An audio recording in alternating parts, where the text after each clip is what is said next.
A phone that cost as much as your shopping bill has arrived. This is the successor to the Infinix Note 7. I bring you the Infinix Note 8. In a world of $1,000 price phones, what does this $185 phone offers to the table? It's time to answer the question. Now it's kind of weird that now phones with the lowest price gives the most value, like you get a 18-watt charger brick right out of the box. Not just that, you also get a protective case. So in a world of smartphone brands, Infinix is definitely climbing the ladder slowly. While other Chinese brands are producing affordable phones to challenge big brands, Infinix on the other hand is trying to challenge those Chinese brands with even lower price. So right out of the box, this phone definitely looks like a modern 2020 phone, and by far the thing that stands out about the design is its color. Infinix called this color as Iceland Fantasy, and that name definitely does justice to the colors that I can see in various situations. So it looks kind of nice with that pinkish purplish look. It reminds me of some of the colors I've seen from Huawei flagship phones back in the days, and sometimes the color can completely turn into orange. The material itself is plastic with a glossy finish, so it's kind of like a glass stick phone. The headphone jack has been long dead when we talk about flagship phones, but it's still very much alive with the budget smartphones. The headphone jack is still present here, along with the power button on the side that also has a fingerprint scanner, which is super duper quick. Now at this price, it's still rocking 6 gigs of RAM and with a super generous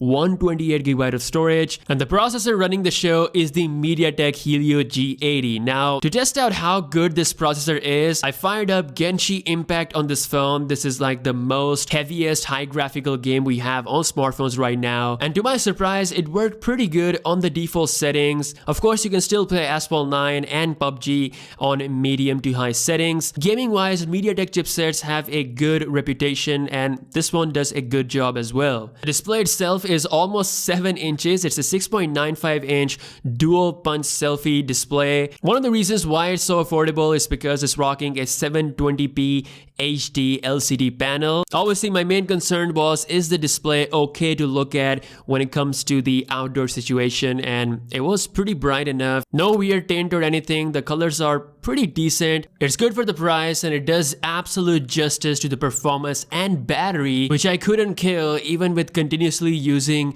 social media apps and watching YouTube videos. It's got a beefy 5200 mAh battery that guarantees 2 days of battery usage. Now let's talk about camera. Surely at this price, the camera quality probably looks like one of those cameras that people use to capture aliens, but no, actually it's pretty decent. Like, this company listened to my feedback. This phone is rocking a 64 megapixel main camera, and thanks to the update to their image processing, the results have been improved. The dynamic range is good. Even in some challenging situation, it was able to bring those details and highlights to the table, especially with the 16 megapixel front camera. Despite the bright background behind the subject, still managed to do a decent job. Again, it's pretty good for this price range. It's got a dedicated 64 megapixel mode that gives you plenty of detail when used in bright situations. It's got a super night mode that helps when you're taking photos indoor or in low light situation or in night situation. Definitely adds detail and brightness and gets rid of all that noise. Now you can shoot 1440p videos with a fast autofocus, good colors, although no optical image stabilization, but there is a steady mode that shoots videos really smooth. Now that's about it when it comes to the cameras, because the other camera sensors are just there to make this phone look like a flagship. Like, I guess the zoom camera helps a little when you're zooming, but I will say that the main camera does a pretty decent job. So overall, the Infinix Note 8, I think Infinix is doing a good job challenging these other Chinese brands. I feel like this phone has very few trade-offs considering its price in 2020 at a super affordable bracket, having 128 gigs of storage, 6 gigs of RAM, a decent gaming performance, big battery, modern looking design. I feel like it's doing a justice to this price tag. Now I personally see this phone as a great secondary smartphone. Anyone who's looking